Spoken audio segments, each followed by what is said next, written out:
Things that entertain you and me do not entertain narcissists. Quite the opposite. Things that you and I find appalling are the ones that they find entertaining and pleasing.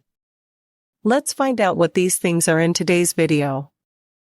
There are different things that motivate and make normal and healthy people happy, like the love for family, the need to help others, or success in a job. But narcissists and their selfish desires are motivated only by their narcissistic supply. Part of a victim's healing is going to be understanding that a narcissist does not think, feel, and desire the same things that we do. It's critical that victims comprehend this. You cannot project how you think and feel onto the narcissist. We are two completely different species.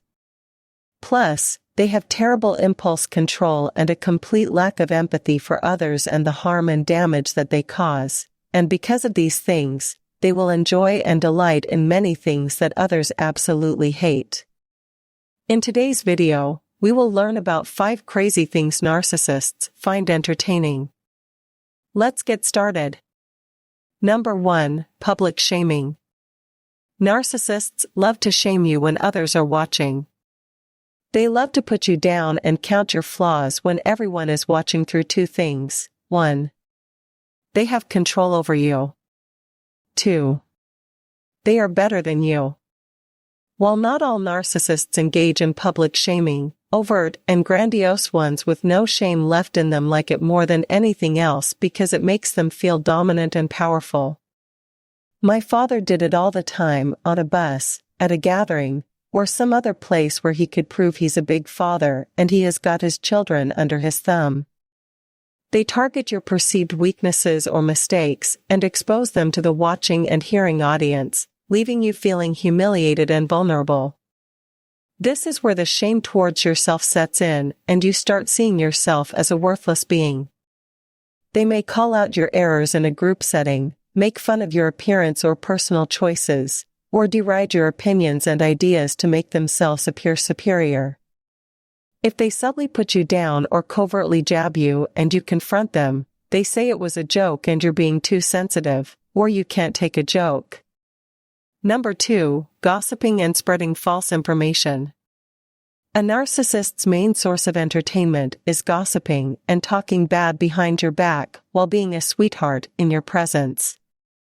They find gossip amusing because it distracts them from themselves and makes them feel proud for being a hypocrite. They love to spread false information to create drama, tarnish your reputation, or damage your relationships with others. They fabricate stories, exaggerate everything, or share your secrets to undermine your credibility and assert their superiority. All of this is done to prove you are crazy, unhinged, erratic, and eruptive. Spreading rumors about your personal life or your work performance, sharing sensitive information without your consent, or manipulating others' perceptions of you by twisting the truth makes them feel they have the upper hand over you.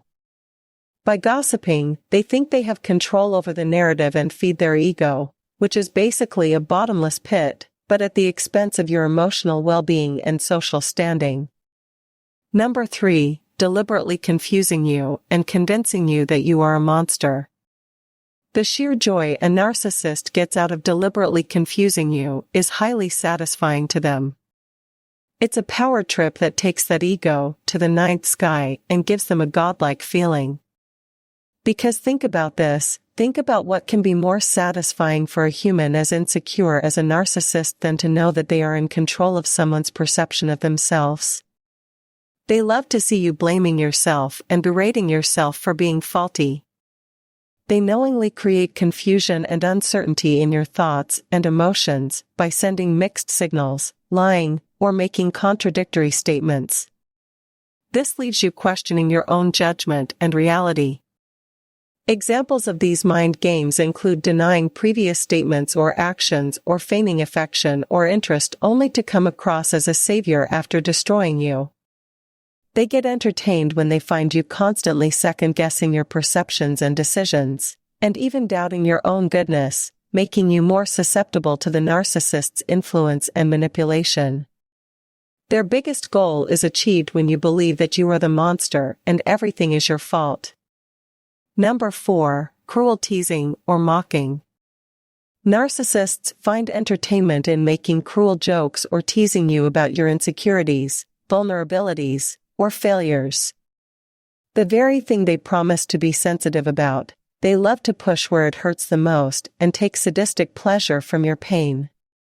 They tease or mock you in various forms, such as making sarcastic comments about your abilities, ridiculing your personal choices or beliefs, or continuously bringing up past mistakes to make you feel inadequate.